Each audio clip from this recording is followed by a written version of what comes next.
بھی کسی نے نعرہ لگا دیا. میں ملک سے باہر گیا ہوا تھا 2 دن کے لیے، ایک کام تھا، واپس آیا ہوں تو جس صبح میں واپس پہنچا تھا مجھے وہیں اطلاع مل گئی تھی کہ جی اچانک ملک ممتاز حسین قادری کے گھر والوں کو بلایا گیا ہے آخری ملاقات کے لیے. میں صبح جس وقت پہنچا تو اس وقت اس کو پھانسی دی جا چکی تھی. انا للہ و انا الیہ راجعون.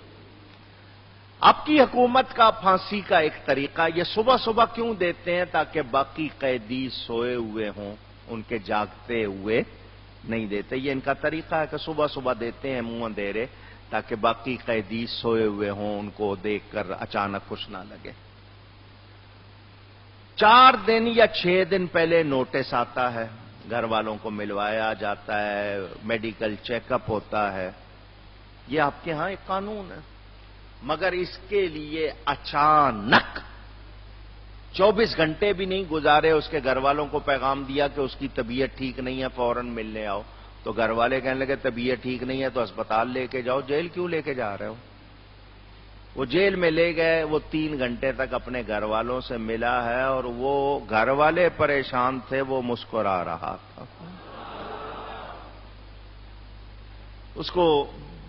اس نے سحری کے وقت ایک کھجور کھا کے روزے کی نیت کی. روزے کی حالت میں وہ شہید ہوا ہے. ایک سپاہی، عام بندہ، اس کا باپ مزدوری کرتا تھا. عام سپاہی، کوئی جانتا پہچانتا نہیں. آج ساری دنیا جانتی ہے. کیوں؟ کہتے ہیں پاکستان کی تاریخ کا سب سے بڑا جنازہ. 8 کلومیٹر تک بندے ہی بندے تھے. میں جس دن آیا تھا اس دن رات کو جلسہ تھا کورنگی. بہت تھکا ہوا سفر سے آیا تھا، رات کو جلسہ، نیند پوری نہیں تھی. میں نے رات کے 2:30 بجے ٹکٹ منگوائی. میں نے کہا جنازے میں جانا ہے. صبح پہنچا، جنازے کا منظر اپنی آنکھوں سے دیکھا، تقریر بھی کی وہاں پہ. چھوٹا سا اس کا بچہ ہے 4 سال کا. وہ پگڑی باندھ کے ماتھے پہ نالین شریف لگا کے آیا. لوگوں کی اس وقت چیخیں نکلی دیکھ کے. وہ کوئی عالم نہیں تھا، کوئی پیر نہیں تھا، کوئی بڑا پڑھا لکھا، کوئی قابل شخص جس کو کہا جائے نامور نہیں تھا. لیکن 2000 سے زیادہ علماء تھے اس کے جنازے میں. لاکھوں افراد، کوئی 20 لاکھ کہہ رہا ہے، کوئی 50 لاکھ کہہ رہا ہے، واللہ عالم. لاکھوں افراد ساری دنیا نے دیکھے. لاکھوں افراد آئے تھے. صبح 8 بجے سے لوگ جمع ہونے شروع ہو گئے تھے. 10 بجے لیاقت باغ بھر گیا تھا. اس کے بعد جس کو جگہ ملی ہے باہر ملی ہے. 4 بجے نماز جنازہ ہوئی. 3:50 پر ہمارے بزرگ عالم حضرت علامہ مولانا سید حسین الدین شاہ صاحب کاظمی دامت برکاتہم العالیہ نے نماز جنازہ پڑھائی. کس طرح ہوئی وہ ساری تفصیل آپ نے پڑھ سن لی ہوگی. اچانک یہ سب کچھ کیا گیا کیوں؟ 2 باتیں. قرآن کہتا ہے اللہ اور اس کا رسول زیادہ حق رکھتے ہیں کہ ان کو راضی کیا جائے. واللہ ورسولہ احق ان یرضوہ ان کانوا مؤمنین. اللہ اور اس کے رسول زیادہ حق رکھتے ہیں کہ ان کو راضی کیا جائے اگر تم مومن ہو، ان کنتم مؤمنین. انہوں نے راضی کیا یہود و نصارہ کو. یہود و نصارہ کو راضی کرنے والوں کو آج کوئی پوچھ نہیں رہا. ممتاز قادری کو دنیا سلام کر رہی ہے. اس کو یہ عزت کیوں ملی؟ دوسری بات، میں نے کہا نا وہ ایک سپاہی، کانسٹیبل، ایک سپاہی، کیوں ملی عزت؟ نبی کے عشق کی وجہ سے۔ وہ علماء کو سننے والا، خود بھی نعتیں پڑھتا تھا، علماء کو سننے والا، وہ جس شخص کو اس نے ممتاز قادری نے جس شخص کو قتل کیا جو پنجاب کا گورنر تھا، اس کے بیٹے نے کتاب لکھی ہے اپنے باپ کے بارے میں۔ اس نے کہا میرے باپ نے سکھ عورت سے شادی کی ہوئی تھی، سور کھاتا تھا، پانی سے زیادہ شراب پیتا تھا، قرآن کے لیے بکواس کرتا تھا، ختم نبوت کے قانون کو کہتا تھا انسانوں نے بنایا، غلط ہے۔ وہ آسیہ مسیح جس کو سپریم کورٹ نے سزا دی تھی اس کی وکالت کر رہا تھا اس کو بچانے کے لیے کہ تجھ پہ ظلم ہو رہا، اور نبی کی عزت کے قانون کو اس نے کالا قانون کہا تھا، گستاخی کی تھی۔ شرعاً اسلامی تعلیمات کے مطابق وہ واجب القتل تھا، مگر آپ کے ہاں ریمنڈ ڈیوس ہو، سربجیت سنگھ ہو، کسی کو سزا نہیں ملتی کیونکہ وہ غیروں کے ہیں اور آپ غیروں سے ڈرتے ہیں۔ تعلقات خراب نہ ہو جائیں، کوئی مالی امداد نہ بند ہو جائے۔ ملک میں کتنے لوگ قاتل ہیں، آپ ان کو سزا نہیں دیتے۔ کو 15 کے قریب مجرم جنہوں نے گستاخی کی ہے ثابت ہو گئی ہے، جیلوں میں پڑے ہیں، ان کو کوئی سزا نہیں۔ اس کو کیوں دی؟ میں کسی کا نام نہیں لوں گا، ہر وہ شخص جو اس کی سزا دینے میں شریک ہے برباد ہوگا۔ اس دنیا میں اگر نہیں ہوا تو آخرت میں تو نہیں بچے گا۔ ممتاز قادری کے لیے جو عزت دنیا نے دیکھ لی، ذرا ان کا بھی حال دیکھ لینا۔ اس گورنر کی نماز پڑھانے والا کوئی نہیں مل رہا تھا اور یہاں اتنے آئے تھے کہ کوئی واپس جانے کو تیار نہیں تھا۔ بڑی عزت کے ساتھ گیا ہے، اور جو آیا تھا وہ ایک ہی پیغام تھا جو سب کو دیا گیا، وہی آپ نے دہرانا ہے، اس کو یاد رکھنا ہے۔ سنا دوں؟ سنا دوں؟ سوچ لے، سوچ لے، سنا دوں؟ وہ ایک ہی پیغام ہے، نبی کی بات آئے تو جان کی پرواہ نہیں کرنی، نہ مال کی، نہ دکان کی، نہ سامان کی، نہ خاندان کی، کسی کی پرواہ نہیں کرنی، جان بھی دینی پڑے تو۔ آپ کی اس حکومت کا دوسرا پروگرام ہے جو قانون بنا ہوا ہے کہ کوئی نبی کی گستاخی کرے تو اس کو سزا دینا ہے، 295C کہتے ہیں شاید اس کو، توہین، یہ اس کو ختم کرنا چاہتے ہیں غیروں کو خوش کرنے کے لیے۔ ممتاز قادری یہی کہہ گیا ہے، مر جانا، نبی کے دامن پہ دھبا نہ لگنے دینا۔ تمہارے جیتے جی اگر کوئی ایسا قانون بنے یا جو صحیح قانون اس کو بدلا جائے، اس کو برداشت نہ کرنا۔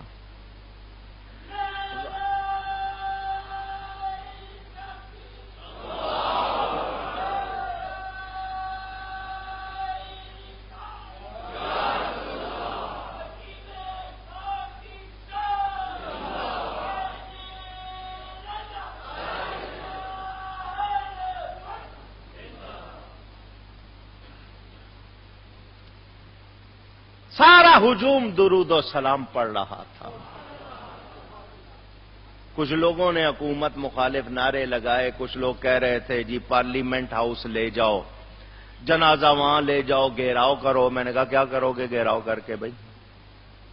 یہ جو اتنی دنیا آئی ہے نا، اس کو پیغام مل گیا، ساری دنیا نے دیکھ لیا، یہ اتنے لوگوں نے جمع ہو کے بتا دیا کہ نبی کی عزت کے معاملے میں سودا نہیں ہو سکتا۔ اگر ہر سنی یہی عزم رکھے گا، اس حکومت کی ہوا نکلی ہے، ان کو عزت نہیں ملی، ان کو سارے کتنے استعفے دے رہے ہیں، یہ دنیا کا اقتدار تو وقتی چیز تھا، وہ اتنا ہی کہہ دیتے کہ کورٹ نے کیا ہے، ہم عشق رسول کی قدر کر دیتے ہیں تو بھی بچ جاتے، اتنا ہی جملہ کہہ دیتے، مگر نہیں کہا. کیوں؟ کہ انہوں نے غیروں کو راضی کیا ہے. مشتاق نے، اس نے ممتاز نے رب اور رسول کو راضی کیا ہے.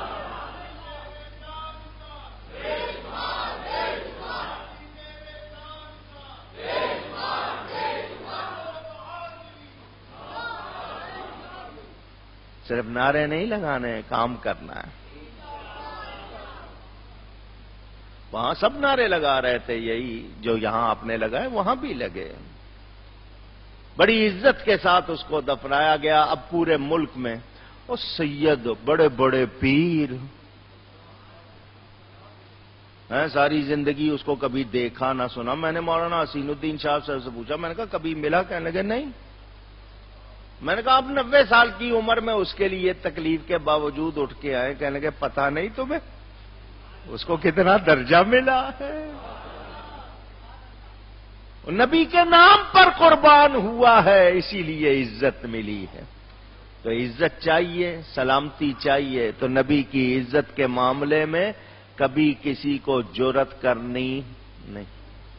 کوئی اس طرح کوئی آئے آگے بات کرے ہم برداشت کر سکتے نہیں. گورنمنٹ کے نمائندے ہیں تو سن لیں، ان کو کہہ دیں اپنا وقت جو بھی ہے تمہارا جس طرح نکلتا ہے نکالو.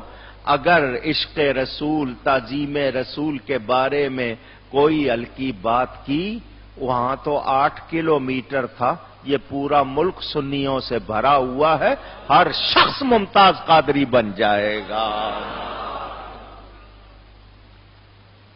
تم یہود و نصارہ کے پٹھو ہو، تم ان کو راضی کرنا چاہتے ہو، ہم اللہ اور اس کے رسول کو راضی کرنا چاہتے ہیں. وہ ملک قادری تھا، ممتاز ہو گیا. آوان تھا، ملک قادری تھا، ممتاز ہو گیا. ایسا ممتاز ہوا اب یہ لوگ اپنے ماتھے سے یہ داغ مٹا سکتے. او جی پیمرا کا آرڈر آ گیا ہے جی، جھلکی نہیں دکھانی، خبر نہیں دکھانی. فکر نہ کرو، نہ دکھاؤ. اللہ نے ہر ایک کو آنکھ دے دی، ساری دنیا نے دیکھ لیا ہے. تم نے جتنا چھپایا اتنا زیادہ دیکھا گیا ہے. باہر والوں نے بھی دیکھ لیا ہے. اور سنو، اتنا دیکھ لیا ہے کہ اب کسی اور کو تمہیں اتنا دیکھنا نصیب. تمہیں 10 آدمی بھی مل جائیں گے جنازے میں، شکر کرنا. یہ نبی کے غلام ہیں جن کو لاکھوں ملتے ہیں. 8 گھنٹے بیٹھے رہے، پانی نہیں ہے وہاں پر، سڑک پر بیٹھے ہوئے لوگوں نے انتظار کیا. اس کی گاڑی کو چومتے رہ لو، جس میں اس کی باڈی آئی تھی، اس گاڑی کو چومتے رہ لو. کیوں عزت ملی؟ نبی کے نام سے. کیوں ملی عزت اونچی؟ کروں تیرے نام پہ جاں فدا، نہ بس ایک جان 2 جہاں فدا. جذبہ ہو، شوق ہو تب بات. کروں تیرے نام پہ جاں فدا، نہ بس ایک جان 2 جہاں فدا. 2 جہاں سے بھی نہیں جی بھرا، 2 جہاں سے بھی نہیں جی بھرا، 2 جہاں سے بھی نہیں جی بھرا. کروں کیا کروڑوں جہاں نہیں. اللہ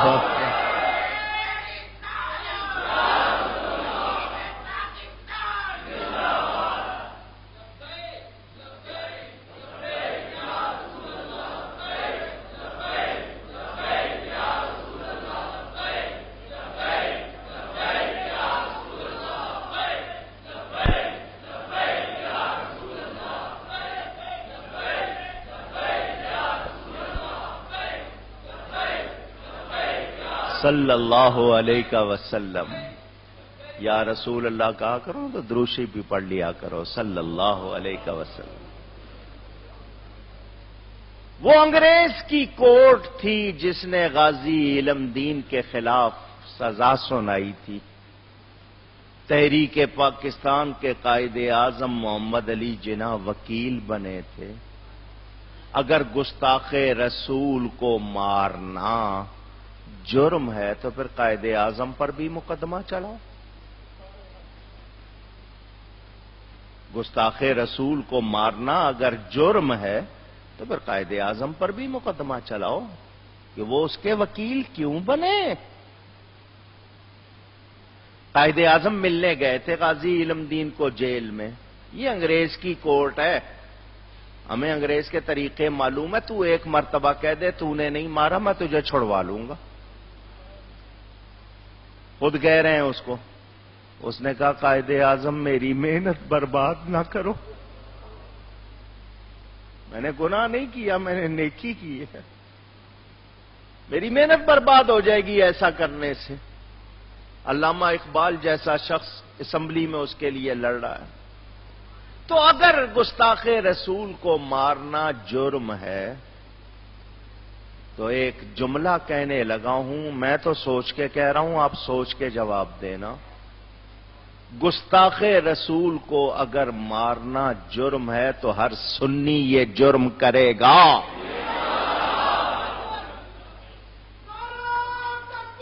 اللہ یا رسول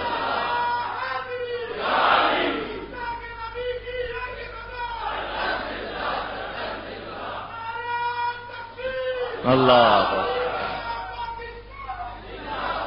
یاد رکھنا مرنا تو ہے ہی. نبی کے نام پر جان چلی گئی تو اس سے زیادہ عزت کی کیا بات ہوگی. میں نے آپ کو بتایا نا، سید المحدثین اس وقت کے سب سے بڑے عالم لاہور میں حضرت مولانا دیدار علی شاہ صاحب اعلی حضرت کے خلیفہ جنازے کے بعد رو رہے ہیں. سید بھی ہیں، عالم بھی ہیں، محدث بھی ہیں. کسی نے کہا حضرت آپ کیوں رو رہے ہیں؟ فرمایا 45 سال ہو گئے حدیث پڑھاتے ہوئے. کتنا عرصہ؟ مجھے وہ درجہ نہیں ملا جو یہ لے گیا ہے. یہ ہر ایک کا حصہ نہیں، مگر گورنمنٹ کو ہوش کے ناخن لینے ہوں گے. ان کو فیصلہ کرنا ہوگا. اگر دین میں دخل دیا تو پھر ہر سنی ممتاز قادری کا کردار کرے گا، غازی علم دین کا کردار کرے گا. ہم توڑ پھوڑ والے نہیں. اتنا بڑا 8 کلومیٹر کا مجمع ایک پتا نہیں ہلا، پوری دنیا نے دیکھ لیا. اتنے لوگ جمع ہوئے، ایک پتھر بھی ایک اینٹ بھی ٹوٹی نہیں. ہم امن والے لوگ ہیں. لیکن نبی کا معاملہ آ جائے گا تو پھر ہم شیر ہیں، پھر ہم کسی کا لحاظ نہیں. ہر وہ شخص کوئی بھی جس نے دستخط کی ہے، جس نے کچھ کیا، اور تمہیں پتا تھا، تم جانتے تھے کہ اس گورنر نے کیا کیا گستاخیاں کی، کیا کیا اس نے خرافات کی. تم سزا کو روک دیتے، عمر قید کر دیتے تمہاری اگر بس نہیں چلتا تھا. تم نے اچانک یہ کیا، یہ تمہاری خود تم نے اپنے تابوت میں کیل ٹھوک دیا ہے. اب تمہارا جنازہ نکلے گا، تمہیں کوئی پوچھنے والا نہیں ہوگا. اس ممتاز قادری کا مزار بھی بنے گا اور زندہ بھی رہے گا.